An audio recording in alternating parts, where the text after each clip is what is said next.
to bow out. New Zealand's getting in front. It's New Zealand getting in front.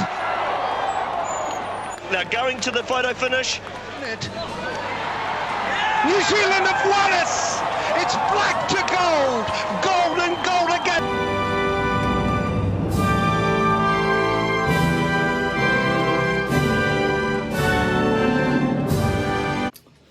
Well, it's been a long-held belief joke that New Zealand is best with their bums facing the finish line and rowing towards it on top of the water. I mean, clearly we don't seem to do particularly well under the water because we haven't won a medal in the swimming pool since Daniel Loader won gold at Atlanta in 1996.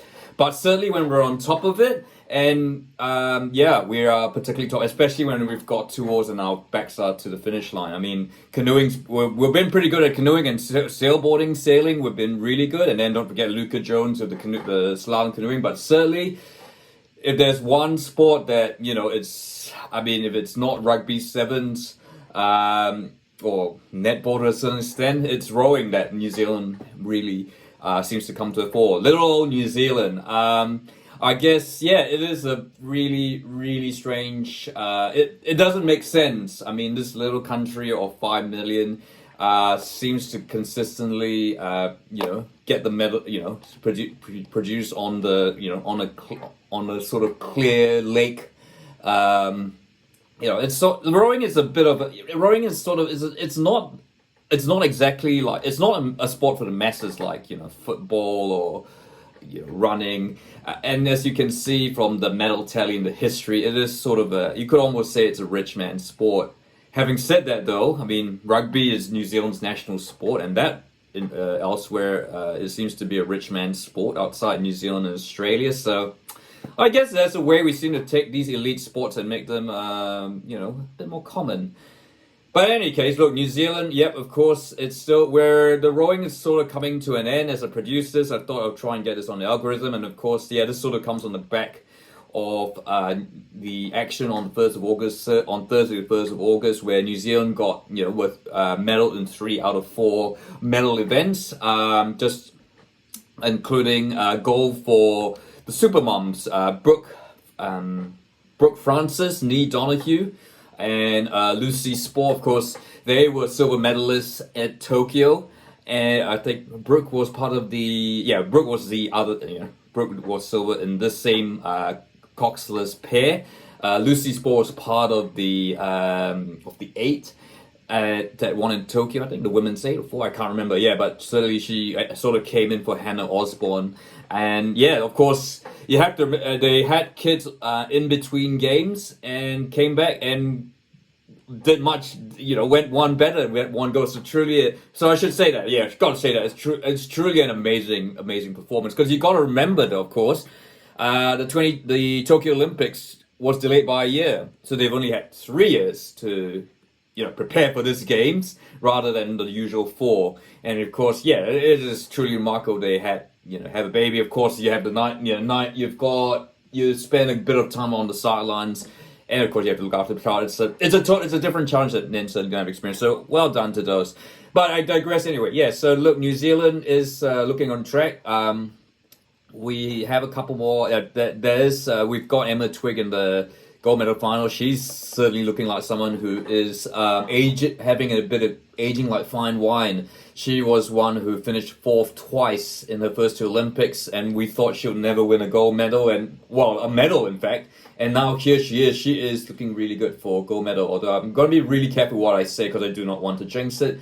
But certainly looked really good. But yeah, it is quite weird. Look, rowing is, as I said, it's an elitist sort of European, North American sport. So traditionally it has been dominated by the United States, although they won their first gold medal in rowing since 1960, which is crazy to think. But you think you're Dutch, you're Romanians, the Brits, and all that. Funnily, and they've always it's sort of rowing has always been the high school, sort of the private school, private university. You're thinking your Oxford, Cambridge, even in New Zealand, you think your Marty Cups and your Star Trophies. They're sort of compete. The main powerhouses are like your your your state public schools, those really, or private schools, your Christ colleges, King's College, St. Bede's, Auckland Grammar, that sort of thing. They dominate all this sort of stuff.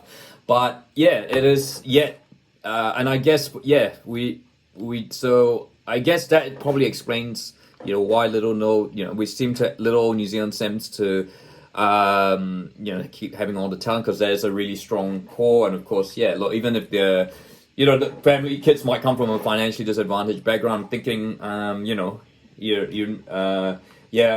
that there is, I mean, it is certainly a Pakeha dominated sport, but I mean you certainly have you like, I think Storm Uru, for example, competed years ago.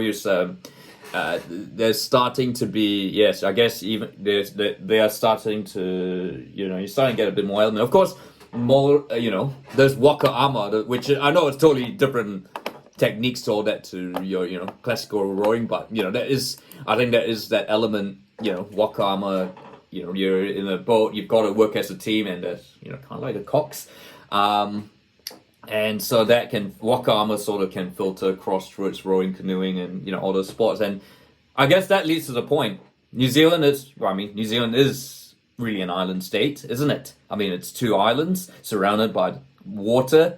I mean, it really, New Zealand, you're never far from water, even if you're, say, in Rotorua. I mean, Rotorua, you've got Lake Rotorua, Lake Taupo, in the South Island, of course, where the Māori Cup and the Star Trophy. Star Trophy, by the way, is the women's version, is the girls' version to the Māori Cup, which has been traditionally a boys' only tournament. Of course, those tournaments take place in Lake Rotaniwa, excuse the pronunciation there, which is sort of it's in central the Mackenzie Country South Island. It's a really beautiful setting, and and of course, and in Wellington, it's not uncommon to see, Wellington College, Wellington Girls East, or all, Queen's Margaret, all those, the boats out at like 6 or 7 in the morning, even winter, just paddling out. There's just a great, I mean, you could, yes, rugby sevens, netball, cricket in the summer. I almost say rowing seems to be a bit more accessible to than, cricket, I guess.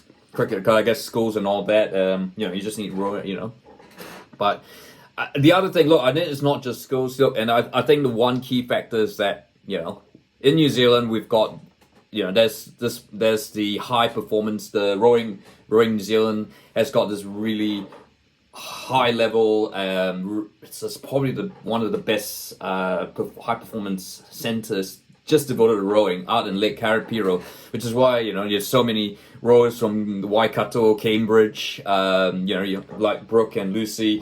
All the rowers stay around Cambridge, Lake Karapiro. It's a gorgeous place. I used to go there. I remember going there for, when they had Parachute Music Festival for Mystery Creek, and I think it was around the same time they had the Nationals, and it is huge. It's big.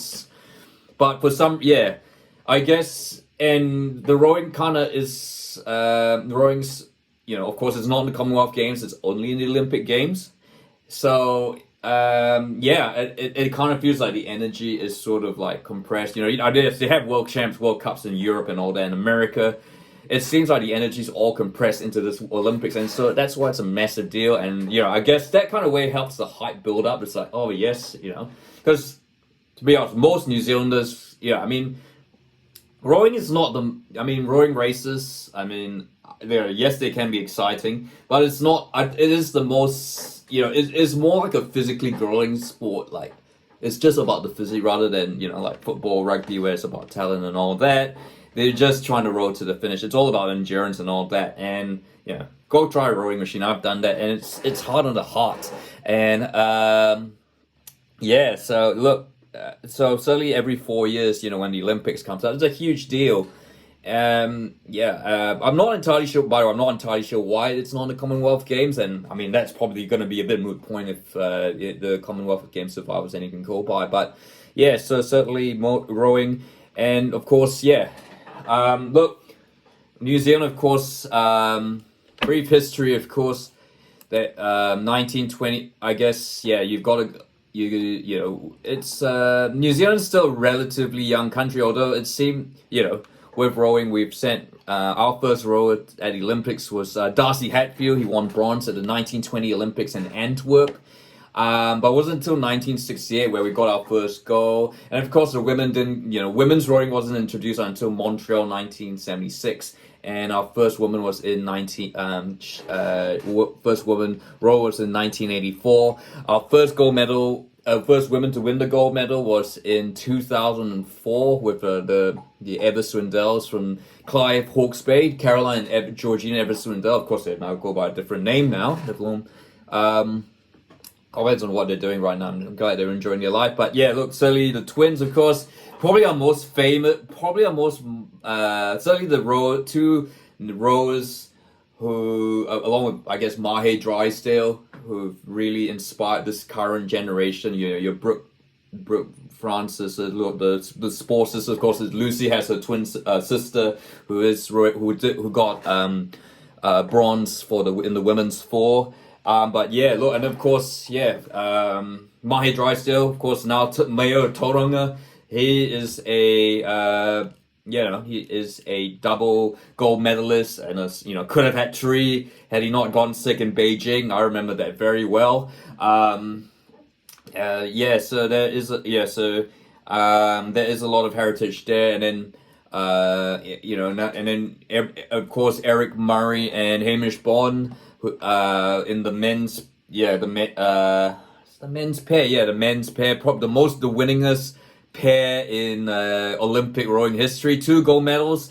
Arguably, we could have had a third if they decided to compete in Tokyo, although Hamish Bond decided to join the 8. Now, the 8, of course, is the most. It is the Blue Ribbon event. Although, funnily enough, New Zealand, since the 60s until 2020, New Zealand hasn't really consistently put an 18. I guess it's a lot of commitment, and I guess you want to spread out the rowers, and of course there's limited qualifying spots. So that's probably one reason why the 8s we haven't had an 8s crew as often as some other Britain or the US. I know it's a big thing with Britain, US.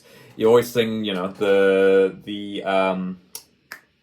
twins who from the Facebook twins, because they actually represented US in the rowing. So, so it is just the culture, schools, Karapiro, they're the 2 keys. And the fact, I think the other thing, look, while I say it's an exclusive sport in America and Britain, and it's still mainly a Pakeha European sport. I mean it'd be nice to see a bit more Maori, Pacifica, other ethnic groups participating in rowing. Although of course you have people into mix a bit of Maori and all that, but certainly it is. I think for all accounts, rowing in New Zealand is very inclusive. They have the same model as rugby. It's very inclusive, and people can, kids can still, kids are encouraged to take part in rowing. A lot of rugby players, players might go on to rugby or cricket. They've done rowing as well. It is just the diversity. I guess the fact that New Zealand's so small that we can't have everyone's got to be all rounders. So maybe that, and I think that is one reason. Of course, New Zealand. New Zealand, of course, are looking to try and at least equal their achievements at the 2020 Olympics, where they were the top nation for the first time ever at rowing. They finished with 5 medals, 3 golds, 2 silver. And of course, New Zealand has won a total of 29 medals from rowing. So it's easy, by far the most prolific sport, ahead of athletics, sailing, canoeing. I think certainly canoeing, you can count 5 out of those 10 gold medals from Lisa Carrington, possibly more. And I guess, you should mention really canoeing is another similar, canoeing follows on the back of rowing up, once the rowing program's finished, canoeing, it's racing forwards. And of course, it's not just Lisa Carrington, but, your Ferguson, Ben Fui, etc. But why is little New Zealand so good at rowing? I'd like to hear your thoughts. Is it, it can't be just because we're surrounded by water, because, by all accounts, Britain should be romping away. There just seems to be particular passion for rowing, and that seems to flow through with other sports. You know, you've got rowers who compete in the America's Cup, like like Rob Waddell. So yeah, I'd like to hear your thoughts. And will New Zealand continue to dominate rowing for years to come? Could they have could they be top nation again in Tokyo? In Paris, like they were in Tokyo, or have we seen the best? So, and of course, can Emma Twigg win her second goal? As I put this to print, can Tom McIntosh emulate the mayor of Tauranga's achievements of a gold medal in the single sculls? I'd like to hear your thoughts. If you, of course, hopefully maybe more Olympic content. If you like this video, feel free to like, and don't forget to subscribe.